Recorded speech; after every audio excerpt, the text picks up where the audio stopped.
नमस्कार दोस्तों, तो मैं फिर से स्वागत करता हूं आप सभी लोगों का आपका अपने करंट अफेयर यानी कि गुरुवर जीके के चैनल में। जी हाँ दोस्तों, यानी कि 12 जुलाई 2023 का करंट अफेयर हम लोग लेकर आ गए हैं।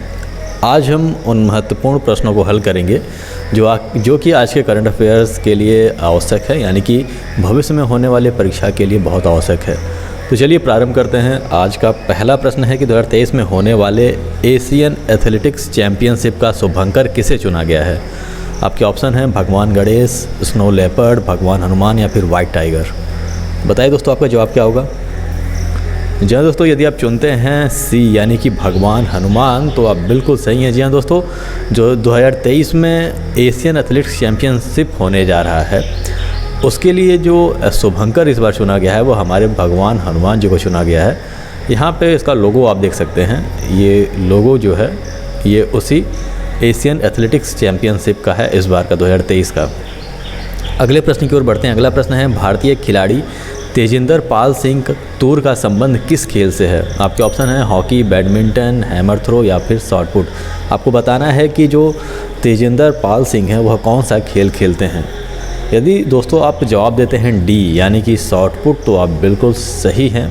और आपको पता है कि शॉट पुट का मतलब क्या होता है। मुझे लगता है कि बहुत सारे लोग ऐसे होंगे जो जानते नहीं होंगे कि शॉट पुट का मतलब क्या होता है। शॉट पुट का जो मतलब होता है, यहाँ पे देखिए, यहाँ पे तेजिंदर पाल सिंह जी तूर जी हैं और ये अपना खेल का प्रदर्शन कर रहे हैं। उस समय का ये दृश्य है, उस समय का ये फ़ोटो लिया गया है।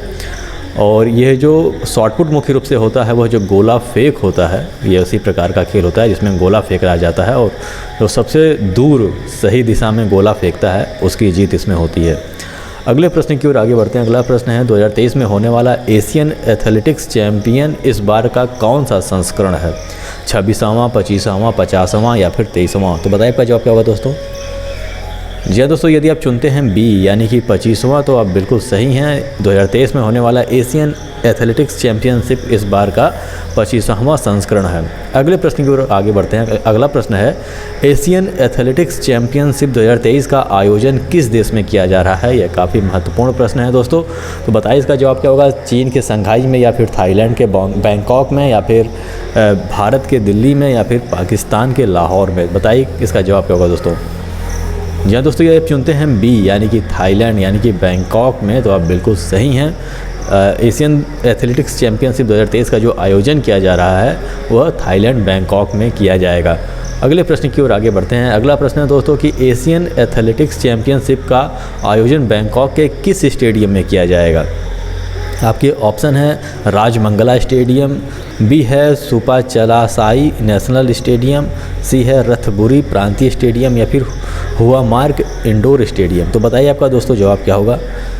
जी हाँ दोस्तों, यदि आप चुनते हैं बी यानी कि सुपाचलासाई नेशनल स्टेडियम तो आप बिल्कुल सही हैं। एशियन एथलेटिक्स चैंपियनशिप का आयोजन इस बार का इसी स्टेडियम में किया जाएगा। अगले प्रश्न की ओर आगे बढ़ते हैं। अगला प्रश्न है भारत के राष्ट्रीय सुरक्षा सलाहकार का क्या नाम है। मुझे लगता है कि यह प्रश्न आप लोग को पता होगा, इसका उत्तर आप लोग दे पाएंगे आसानी से। तो बताइए इसका जवाब क्या होगा दोस्तों। सुनील देसाई या फिर अजीत डोभाल या फिर गौरव आर या फिर राजनाथ सिंह। बताइए आपका जवाब क्या होगा दोस्तों। जी दोस्तों, उसका जवाब है अजीत डोभाल। अजीत डोभाल को आप लोग जानते होंगे, अभी कुछ समय पहले ये बहुत ज़्यादा फेमस हुए थे और इनकी बड़ी इंटरेस्टिंग कहानी है। यहाँ पे इस शख्स का फ़ोटो है और काफ़ी ख़तरनाक आदमी है। यदि आपको कभी मौका मिले तो इनके बारे में पढ़िएगा, इनकी जीवनी के बारे में पढ़िएगा। ये काफ़ी रोचक है। रॉ में पहले काम करते थे। तो आइए चलते हैं अपने अगले प्रश्न की ओर। अगला प्रश्न है मुस्लिम वर्ल्ड लीग के महासचिव का क्या नाम है। आपके ऑप्शन है में मोहम्मद बिन सोलेमानी या फिर असरुद्दीन ओवैसी या फिर शेख डॉक्टर मोहम्मद बिन अब्दुल करीम अल ईस या फिर डॉक्टर मोहम्मद अल हसन। तो बताइए आपका जवाब क्या होगा दोस्तों। जी हाँ दोस्तों, उसका जवाब होगा सी यानी कि शेख डॉक्टर मोहम्मद बिन अब्दुल करीम अल ईस। यह मुस्लिम वर्ल्ड लीग के महासचिव के पद पे यहाँ पे स्थापित है। यहाँ पे एक फ़ोटो आप देख सकते हैं, अजीत डोभाल के साथ इनका फ़ोटो है। अजीत डोभाल के साथ इनका फ़ोटो यहाँ पे आप देख सकते हैं। अभी कुछ दिन पहले ये भारत दौरे पे आए हुए थे और यह वर्ल्ड मुस्लिम लीग के महासचिव हैं। और सबसे बड़ी बात है कि कुछ समय पहले ये सऊदी अरब के फिर न्याय मंत्री के पद पे यह कार्य कर चुके हैं। और इस समय जब भारत में आप लोग को पता है कि इस समय काफ़ी चर्चा ज़ोरों शोरों से चल रहा है यूसीसी का, यानी कि यूनिफॉर्म सिविल कोड का। तो इस समय यह भारत आए थे और भारत के मुस्लिमों को इन्होंने एक संदेश दिया कि भारत में सब कुछ ठीक है। और सबसे बड़ी बात है कि यह एक प्रसिद्ध नेता हैं, विश्व के प्रसिद्ध नेता के रूप में जाने जाते हैं और यह एक सॉफ्ट कॉर्नर रखते हैं हर धर्म के लिए, यानी कि सर्वधर्म समभाव का यह गुणगान करते हैं, उसी के मंत्र को यह जपते हैं। और इनका मानना है कि सभी धर्म में किसी प्रकार का भेदभाव नहीं होना चाहिए।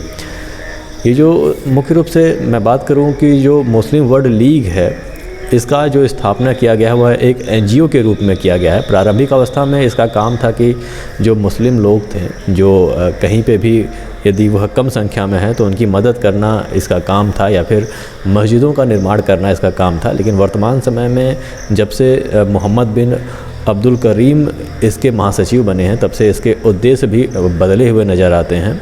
ये सबको साथ लेकर चलने की अब बात करता है। अगले प्रश्न की ओर चलते हैं। अगला प्रश्न है, अंतर्राष्ट्रीय एनजीओ मुस्लिम वर्ल्ड लीग का मुख्यालय कहाँ स्थित है? आपका ऑप्शन है मदीना, मक्का, फिलीपींस या फिर आबू धाबी। तो बताइए दोस्तों आपका जवाब क्या होगा। जी हाँ दोस्तों, यदि आप चुनते हैं बी यानी कि मक्का, तो आप बिल्कुल सही हैं। अंतर्राष्ट्रीय एनजीओ मुस्लिम वर्ल्ड लीग का जो मुख्यालय है वह मक्का में स्थित है। अगले प्रश्न की ओर आगे बढ़ते हैं। अगला प्रश्न है, मुस्लिम वर्ल्ड लीग की स्थापना कब की गई थी? 1950, 1960, 1962 या फिर 1972 ईस्वी। तो बताइए आपका जवाब क्या होगा दोस्तों। यह दोस्तों यदि आप चुनते हैं सी यानी कि 1962, तो आप बिल्कुल सही हैं। मुस्लिम वर्ल्ड लीग की स्थापना 1962 ईस्वी में की गई थी। अगला प्रश्न है दोस्तों कि मालदीव तथा भारत के मध्य हुए समझौते के अंतर्गत भारत मालदीव के किस ऐतिहासिक इमारत के संरक्षण के लिए काम करेगा? आप लोग को पता होगा दोस्तों कि मालदीव के जो विदेश मंत्री थे अभी कुछ समय पहले भारत के दिल्ली में आए हुए थे और यहाँ के विदेश मंत्री यानी कि जयशंकर प्रसाद से उनका मुलाकात हुआ। बहुत सारी समझौते उनके मध्य हुए और उसी समझौतों में एक समझौता ये भी था कि भारत ने एक करार किया है, मतलब मालदीव ने एक करार किया है भारत से कि भारत जो है वो मालदीव के एक ऐतिहासिक इमारत के संरक्षण के लिए काम करेगा। तो वह कौन सा ऐतिहासिक इमारत है? हुल हमले मस्जिद है, या फिर सीना मौले ब्रिज है, या फिर अली रसगेफानू जिमाराय है, या फिर उथिमू महल है। तो बताइए आपका जवाब क्या होगा दोस्तों।